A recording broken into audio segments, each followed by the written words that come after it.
नमस्कार, छत्तीसगढ़ की बात हमारे साथ में आपका बहुत बहुत स्वागत है और मैं हूं आपके साथ अमृता। छत्तीसगढ़ में विधानसभा चुनाव के बिगुल बज चुका है। केंद्रीय गृह मंत्री अमित शाह ने दुर्ग से चुनावी शंखनाद का आगाज किया। अमित शाह मोदी सरकार की 9 साल की उपलब्धियों को लेकर जनता के बीच उतरे हैं। यही वजह है कि बीजेपी केंद्र सरकार की जन कल्याणकारी योजनाओं के आसरे चुनावी जीत सुनिश्चित करना चाहती है। खास बात यह है कि महाजनसंपर्क अभियान के जरिए 7 लोकसभा और 78 विधानसभा में जीत की रणनीति बनाई है। उधर गृह मंत्री अमित शाह के दौरे पर कांग्रेस ने किलेबंदी की है। सीएम भूपेश ने कहा है कि दुर्ग कांग्रेस का गढ़ है, उसे भेद पाना भाजपा के बस की बात नहीं है। लेकिन सवाल यह है क्या अमित शाह कांग्रेस के अभेद किले को भेद पाएंगे? क्या बीजेपी मोदी का फेस और जन कल्याणकारी योजनाओं के सहारे कांग्रेस के गढ़ में सेंधमारी कर पाएगी?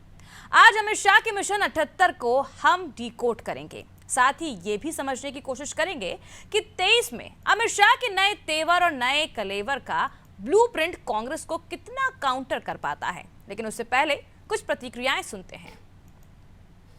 हो सकता है जन्मदिन मनाने आ रहे हो, हमारी छोटी बहन है भाई, है ना, हम लोग विश करते हैं। दुर्ग हम सबका है ना, और कांग्रेस का हमेशा वहाँ गढ़ रहा है। 77 और 89 में भी कांग्रेस बहुमत के साथ जीत के आई थी।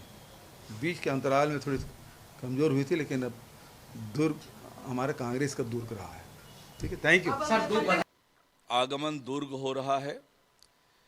एक विशाल आम सभा को वे संबोधित करने वाले हैं। पार्टी ने पूरी जोर शोर से तैयारी प्रारंभ कर दी है और 50,000 से अधिक लोग उस रैली में शामिल होने वाले हैं और वो रैली ऐतिहासिक होगी। यह रैली जनसंपर्क महाअभियान के अंतर्गत जो 51 बड़ी सभाएं देश भर में होने वाली है, उसी के अंतर्गत है। कल हमने वहां बैठक की और सभा स्थल का निरीक्षण भी किया।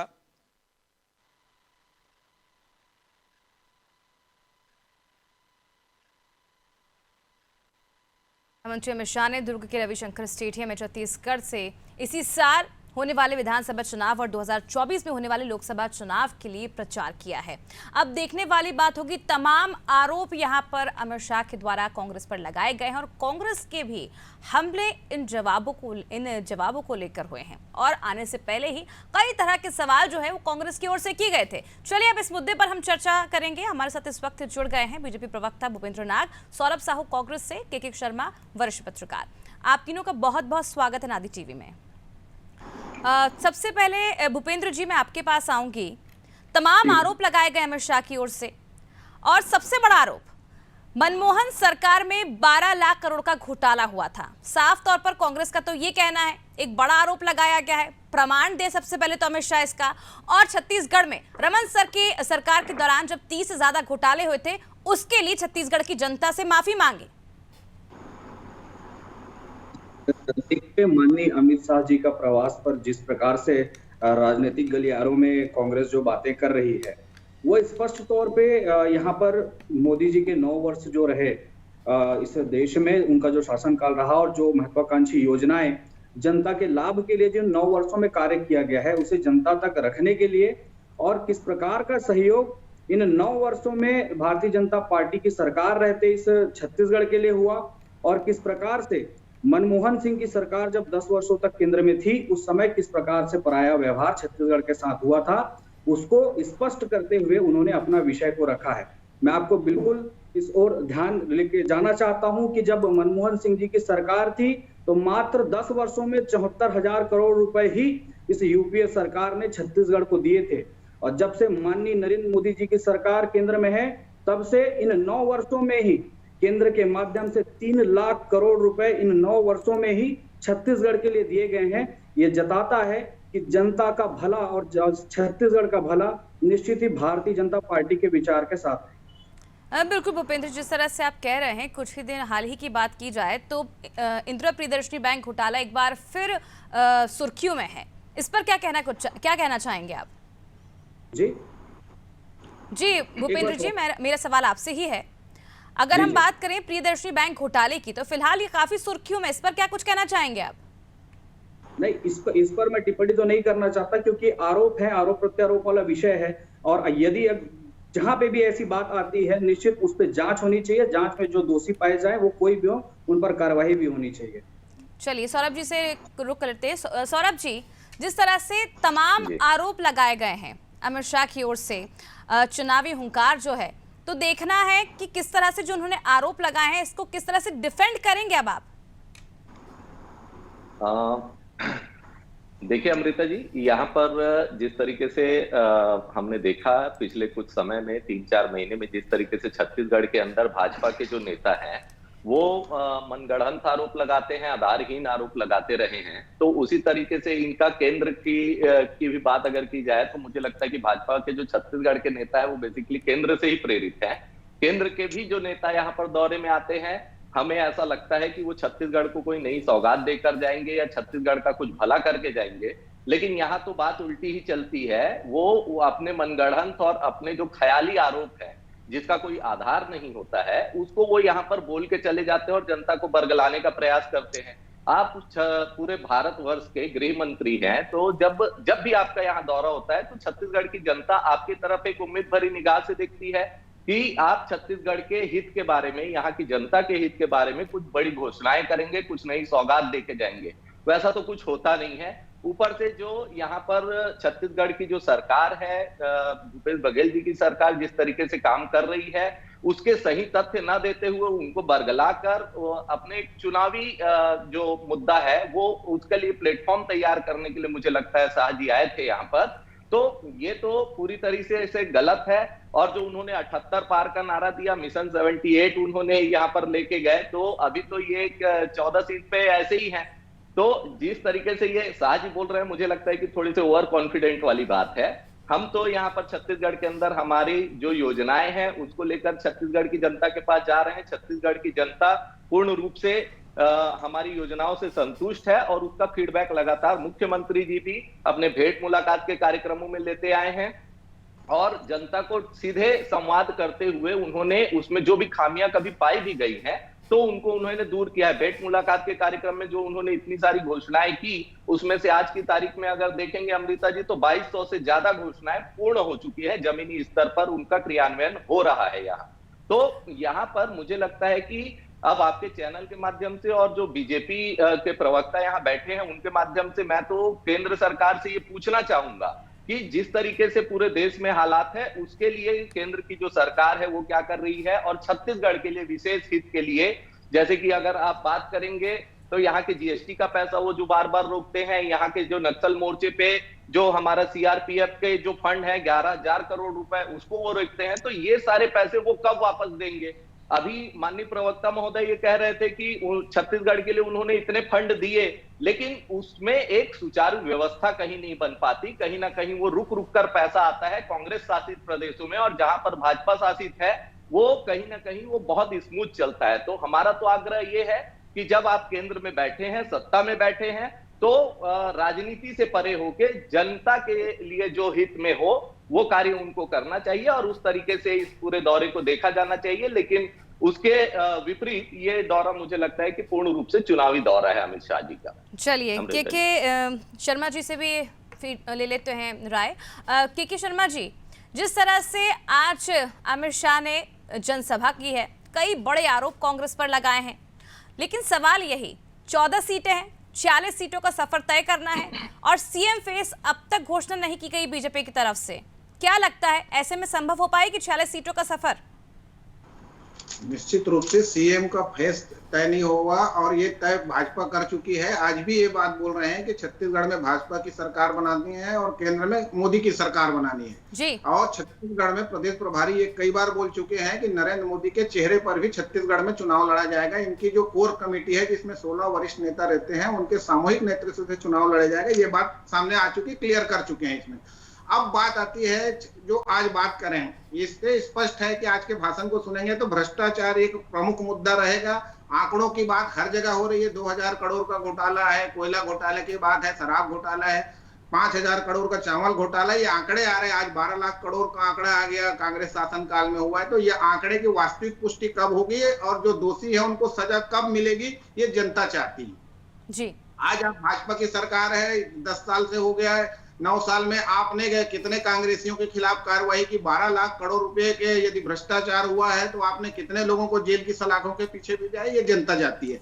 दूसरी ओर आप केंद्र की योजनाओं के जरिए कितने घरों में जल पहुंचा है, कितने घरों में शौचालय बनाए, कितने लोगों को आवास उपलब्ध हुआ है, इन सब विषयों को, जिन विषयों को आपने छेड़ा है, उसके साथ ही छत्तीसगढ़ में आपने वादा खिलाफी और भ्रष्टाचार का भी आरोप लगाया है। तो कुल मिला के केंद्र सरकार की योजनाओं और जो राज्य सरकार की विफलताओं को लेकर जो सरकार बनाने का दावा किया जा रहा है, विधानसभा के साथ लोकसभा दोनों ही मोर्चों पर आज उन्होंने अपनी बात रखी है। तो ये कहा जा सकता है कि दुर्ग संभाग की में आज 20 में से 2 सीट भाजपा के पास है। उसमें अधिक दुखद खबर आ गई है कि विद्यारतन भसीन जी ये का निधन हो गया है आज दोपहर में, तो 1 सीट उसमें और कम हो गया है, तो बचा केवल रमन सिंह जी का सीट वहां पे बचा है। 19 में से 1 सीट रमन सिंह का ही है।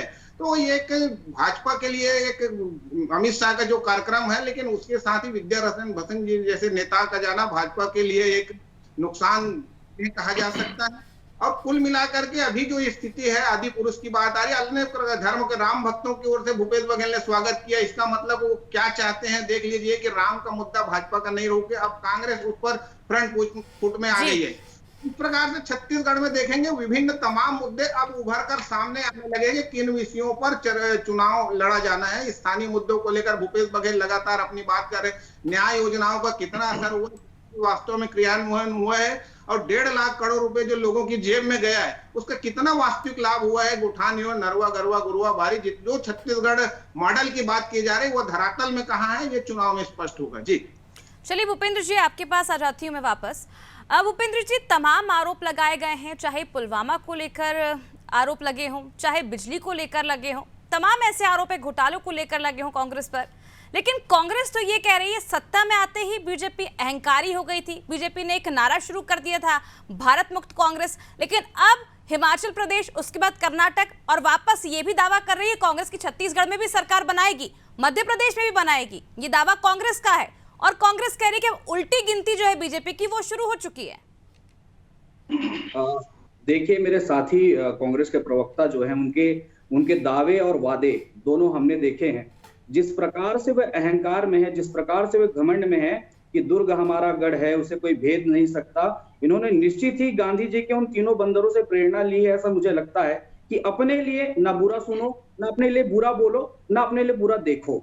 ये प्रेरणा लेते हुए शायद उनसे काम कर रहे हैं। इन्हें धरातल की सच्चाई स्वीकार करने में बहुत कठिनाई होने वाली है, क्योंकि जनता का जो दुख है, जो भ्रष्टाचार जनता देख रही है वर्तमान छत्तीसगढ़ सरकार से, चाहे वो चावल का घोटाला हो, चाहे वो कहना चाहिए कोयला का घोटाला हो, गरीब अन्न का घोटाला हो, गोठान का घोटाला हो, यहाँ तक कि डीएमएफ के 700 करोड़ के घोटाले को तो कांग्रेस अध्यक्ष जी ने उठाया है इस विषय को। इन घोटालों से जो छत्तीसगढ़ की जनता परेशान है, यहाँ के आदिवासी समाज के उन 13,000 बच्चों की मृत्यु कुपोषण से हो जा रही है, ऐसे सारे विषय अन्य कई जगहों पे हम देखते हैं कांग्रेस को मुद्दा ही नहीं लगता है, और जगह जगह वो बोलते फिरते हैं कि मुद्दे ऐसे कुछ है ही नहीं जिस पर जनता हमारा विरोध करे। ऐसे कई गंभीर विषय। सौरभ जी जवाब दें, कांग्रेस भ्रष्टाचार छुपा रही है, घोटाले छुपा रही है। देखिए मुझे लगता है कि अमृता जी कहीं पर भी मेरे साथी प्रवक्ता के पास इस तरीके की कोई डाटा नहीं है। जिस तरीके से उन्होंने ये कुपोषण से 13,000 बच्चों की मौत का जिक्र किया, उनके पास भी ये डाटा है। ये कहीं पर भी आप देखेंगे तो ऑथेंटिक डेटा पे बात नहीं करते। चावल घोटाले की उन्होंने बात करते, तो चावल घोटाले के ऊपर तो जो केंद्र सरकार है उन्होंने ही यहाँ पर छत्तीसगढ़ को 98% से ज्यादा जो प्रधानमंत्री खाद्यान्न योजना है उसमें उन्होंने सराहना की है यहाँ पर। और अभी यहाँ पर जो खाद्य राशन दुकानों का जो खाद्य विभाग के अंदर आते हैं उनका जो फिजिकल स्टॉक का वेरिफिकेशन किया गया, उसमें भी कोई बहुत ज्यादा गड़बड़ी पाई नहीं गई। जहां गड़बड़ी पाई गई उस पर कार्रवाई की गई, एफआईआर की गई और उसे सुधार किया गया, और उससे इनकी केंद्र की टीम जो है वो सहमत है कहीं ना कहीं। तो यहाँ पर जो आरोप की बात है, तो आरोपों के ऊपर तो ये लगातार आरोप लगाते रहे हैं। हम भी यहाँ पर कई चीजों पे बात कर रहे हैं कि इतने सारे इनके प्रियदर्शनी घोटाले, डीकेएस घोटाला, नान घोटाला 36,000 करोड़ का, केंद्र की सरकार में अगर देखेंगे आप तो भ्रष्टाचार की ये बात करते हैं। अडानी की सेल कंपनियों से जो 20,000 करोड़ के पैसे घूमकर बाहर से आए हैं अडानी की कंपनी में, वो किसके पैसे हैं ये तो केंद्र सरकार अभी बताती नहीं है। ऊपर से ये उल्टा चोर कोतवाल को डांटे वाली बात चल रही है। अभी प्रियदर्शनी घोटाले में भी फिर से माननीय न्यायालय ने अनुमति दे दी है जांच की, तो उससे दूध का दूध और पानी का पानी हो जाएगा। जो उनके बैंक मैनेजर हैं उनके नार्को टेस्ट की रिपोर्ट आई है, उसमें सभी इनके जो बीजेपी के राज्य के प्रमुख नेता है, रमन सिंह जी, रामविचार नेताम जी, अमर अग्रवाल जी, ब्रिजमोहन अग्रवाल जी, भूपेंद्र जी, इसमें आपकी सरकार तो इन बातों का ये पुलवामा जवाब हमले देता की बात करती है, आपकी सरकार भगवान राम की बात करती है, आपकी सरकार बिजली की बात करती है, आपकी सरकार ये भी याद दिलाती है कि किस तरह से घोटाले हुए गौठानों को लेकर, कोयला घोटाला हुआ, लेकिन प्रियदर्शनी बैंक के बारे में आप टिप्पणी नहीं करना चाहते हैं। देखिए, ये मैं बोल रहा हूँ, ये जांच का विषय है। जांच पे जब ये जांच पूरी हो जाए उसके बाद जो भी निर्णय है, तो भूपेंद्र जी, बाकी घोटाले अगर भ्रष्टाचार हुए तो वो भी तो जांच का विषय है। लेकिन मैं कहना चाहता हूं कि जिस प्रकार से घोटालों की बारात कांग्रेस सरकार ने निकाली थी, जब उसका ईडी का जब उस पर वार होता है, उस वार से फड़फड़ा के 4 वर्ष तक तो ये कांग्रेसी कुछ नहीं कह रहे होते हैं कि भारतीय जनता पार्टी ने 15 वर्ष तक का एक भ्रष्टाचार ये नहीं निकाल पाते हैं या शिकायत नहीं करते हैं। लेकिन जैसे ही इस भ्रष्टाचार की बारात पर ईडी का वार होता है, तुरंत ही कई प्रकार की चीजें वो निकाल कर ले आते हैं, खोद कर ले आते हैं और फिर आरोप लगाना शुरू करते हैं। जब खुद की गर्दन 2000 करोड़ के शराब घोटाले में फंसती है, तब जाकर मुंह से ऐसे वचन इनके निकलने शुरू होते हैं। सौरभ जी, साफ तौर पर बीजेपी का तो यही कहना है, 70 साल में बीजेपी ने, कांग्रेस ने पूरा जो देश है पूरा खोखला कर दिया था, इतना भ्रष्टाचार किया था, पूरा खजाना खाली कर दिया था। बीजेपी ने आकर सत्ता में वापस देश को खड़ा किया है, इकोनॉमी बेहतर की है। अमृता जी, आप इस बात का अंदाजा इसी बात से लगा सकते हैं कि पिछले आजादी के समय से लेकर 2014 तक जिस तरीके से ये देश चला है, उसमें सारे प्रधानमंत्रियों ने मिलकर 55,000 करोड़ का लोन लिया, 55,000 करोड़ का लोन लिया और इन्होंने 1 लाख करोड़ तक उस लोन को पहुंचा दिया। तो कहीं ना कहीं इनके जो लोन की का फिगर है वो ग्राफ तो बहुत तेजी से ऊपर गया है। दूसरा, ये कहते हैं कि महंगाई की बात करते हैं, तो महंगाई की बात आप देख लीजिए, यहाँ अंतरराष्ट्रीय बाजार में क्रूड ऑयल की कीमत जो है वो 30 से 40% तक घट जाती है, लेकिन उसका लाभ आम जनता को नहीं मिलता। और उसके विपरीत अगर क्रूड ऑयल का जो दाम है वो 5% भी बढ़ता है तो उसका डायरेक्ट इफेक्ट कंज्यूमर की जेब में आता है। पेट्रोल, डीजल और रसोई गैस की बात कर लें, उज्ज्वला योजना की ये बात करते हैं, उज्ज्वला योजना में इन्होंने जो सिलेंडर दिए वो जब पहली बार भर के आया तब तो गरीब उसको उपयोग कर पाया, उसके बाद से तो उसके रेट ऐसे आसमान छू रहे हैं कि गरीब उसको रिफिल तक नहीं करा पा रहा है। तो ये सारे आरोप जो है, हमने ठीक है सौरभ जी, आरोपों की लिस्ट तो काफी लंबी है, काफी लंबी है, पूरा दिन निकल जाएगा तो भी कम नहीं होगी। सौरभ जी, बीजेपी साफ तौर पर यह भी कह रही, जो वचन पत्र में आपने वादे किए थे शराबबंदी को लेकर, वो वादा पूरा नहीं किया। कर्मचारियों को लेकर जो वादे किए थे वो पूरे नहीं किए, रोजगार देने का वादा किया था वो भी पूरा नहीं किया।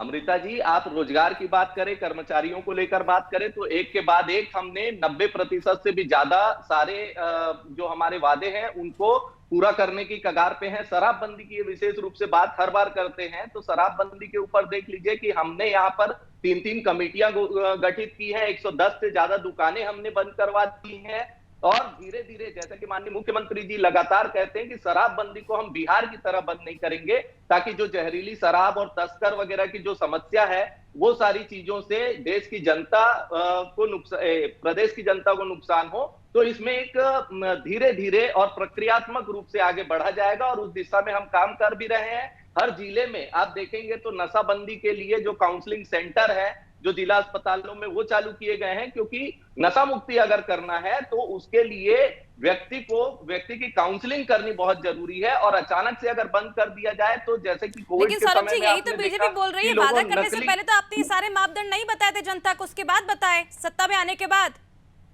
देखिए अमृता जी, अब हम अगर वादा किए हैं तो उस तरफ में आगे बढ़ रहे हैं। कोई भी चीज जब प्रदेश के स्तर की जब बात होती है तो धीरे धीरे उसमें आगे बढ़ा जाता है। कांग्रेस की सरकार जैसे ही आई तो आप देखेंगे आदिवासी क्षेत्रों में पेशा कानून के अंतर्गत पंचायतों को जो अधिकार देना था शराबबंदी का, वो उसने तुरंत दे दिया, जो बीजेपी के काल में 15 साल तक इन्होंने लटका के रखा था। तो ये सारी चीजें हैं जो हमारी मंशा को दिखाती हैं कि हम नशा मुक्ति की तरफ, नशा मुक्त छत्तीसगढ़ की तरफ लगातार बढ़ रहे हैं और जल्द ही इसके ऊपर जो एक सकारात्मक रिजल्ट आएगा अमृता जी। चलिए भूपेंद्र जी, क्या कुछ कहना चाहेंगे? साफ तौर पर यही कहना है कांग्रेस का। मध्य प्रदेश की अगर हम बात करें तो मध्य प्रदेश में तो आप कर नहीं पाए शराबबंदी, छत्तीसगढ़ में आप मांग कर रहे हैं। मैं साथी प्रवक्ता का जवाब देना चाहता हूँ। नशा मुक्ति निवारण के लिए पहले तो केवल पूर्ण शराबबंदी की बात करके सरकार में आए, नशा मुक्ति निवारण का दिखावा करके 30 स्थानों पे यदि आपने खोला तो आप ये भी बताइए कि 700 स्थानों पे नए शराब दुकान भी खोले। आप इसको बताइए। रोजगार की आप बात करते हो, आपका दिखावा और सच्चाई में इतना अंतर है। आप फ्लेक्स लगा देते हो सड़कों के किनारे, पूरा एडवर्टाइजमेंट कर देते हो कि 5 लाख युवाओं को रोजगार दे दिया गया। जब विधानसभा में प्रश्न किया जाता है आप कहते हैं मात्र 16,000 लोगों को, 17,000 लोगों को हमने नौकरी दिया है। इस प्रकार की सच्चाई और आपका झूठ जो है स्पष्ट रूप से जनता के सामने समय समय पर आता रहा है और दिखता रहा है। आपने इस क्षेत्र में लगातार ऐसे भ्रष्टाचार के साथ साथ कानून व्यवस्था को भी पूरा धराशायी करके रखा हुआ है। गुंडागर्दी। चलिए भूपेंद्र जी, ये बता दीजिए आप, अगर आपकी सरकार ने पिछले 15 साल छत्तीसगढ़ में काम किया है तो अपने कार्यों को बताने के लिए इतनी बड़ी सभाएं क्यों की जा रही हैं? जनता ने आपको दरकिनार क्यों कर दिया? कांग्रेस के साथ क्यों गई जनता? कांग्रेस की सरकार ने जो दिखावा हर एक पंचायतों में फ्लेक्सों के माध्यम से कर रखा है, स्पष्ट उन तक करना जरूरी है कि किस प्रकार से 15 वर्षों में भाजपा की सरकार में कहना चाहिए प्रत्येक गरीब के घर चावल कैसे पहुंचे, है ना, और प्रत्येक सेंटरों में प्रत्येक। लेकिन कांग्रेस तो यही कह रही है चावल बाबा ही गरीबों का चावल खा गए। जी, लेकिन कांग्रेस तो यही कहती आई है चावल बाबा ही चावल खा गए गरीबों का। चावल खाने का काम जब केंद्र से जब 5 किलो राशन प्रत्येक व्यक्ति के लिए जब भिजवाया जा रहा था तो वो 600 करोड़ से अधिक का जो चावल है वो खाने का काम यदि किया तो कांग्रेस सरकार ने किया है। उसके जवाब वो जगह जगह पे अभी भी दे नहीं पा रहे हैं। मैंने इसका जवाब दे दिया है कि केंद्र ने ही हमारी सराहना की है। छत्तीसगढ़ की सरकार की सराहना जो है केंद्र सरकार ने की है। ये सारी रिपोर्ट प्रतिशत से ज्यादा लक्ष्य जो कि दूसरे राज्यों से कहीं ज्यादा था वो हमने प्राप्त किया है। प्रधानमंत्री खाद्यान्न योजना का ये आपके केंद्र की रिपोर्ट है, हमारी रिपोर्ट नहीं है। पीआईबी में ये छपी भी है। चलिए, समय की कमी है। आप तीनों का बहुत बहुत शुक्रिया हमसे जुड़ने के लिए। आपसे और चर्चा करेंगे, अगली बार फिर मुलाकात होगी। तो देखिए, छत्तीसगढ़ में विधानसभा चुनाव को लेकर बिगुल बच चुका है। अमित शाह पहुंचे थे, चुनावी जनसभा को संबोधित किया और तमाम आरोप जो है वो कांग्रेस पर लगाए गए। चाहे पुलवामा हमले की बात की जाए, उन्होंने इसका लेकर भी जिक्र किया है, बिजली को लेकर भी जिक्र किया। इसके साथ उन्होंने ये भी कहा कि सरकार ने शराबबंदी की घोषणा की थी, भूपेश सरकार ने तमाम तरह की घोषणाएं की थी, चाहे झीरम घाटी कांड की बात की जाए, लेकिन सत्ता में आते ही सरकार ये सारे वचन भूल गई और जनता के साथ छलावा किया। चाहे आदिवासी जनता की बात की जाए या छत्तीसगढ़ की आम जनता की बात की जाए। अब देखने वाली बात होगी, क्योंकि 14 सीटों के बाद अब 40 सीटें जो बीजेपी चाहती है हथियाना, अब कितनी सफल हो पाएगी ये तो आने वाला वक्त ही बताएगा। और गृह मंत्री ने जिस तरह से आज चुनावी हुंकार भरी है, इसका जनता पर क्या असर होगा ये तो आने वाले वक्त में वोटों के जरिए बीजेपी को पता चल ही जाएगा। फिलहाल मुझे दीजिए इजाजत और आप देखते रहिए आदि टीवी। नमस्कार।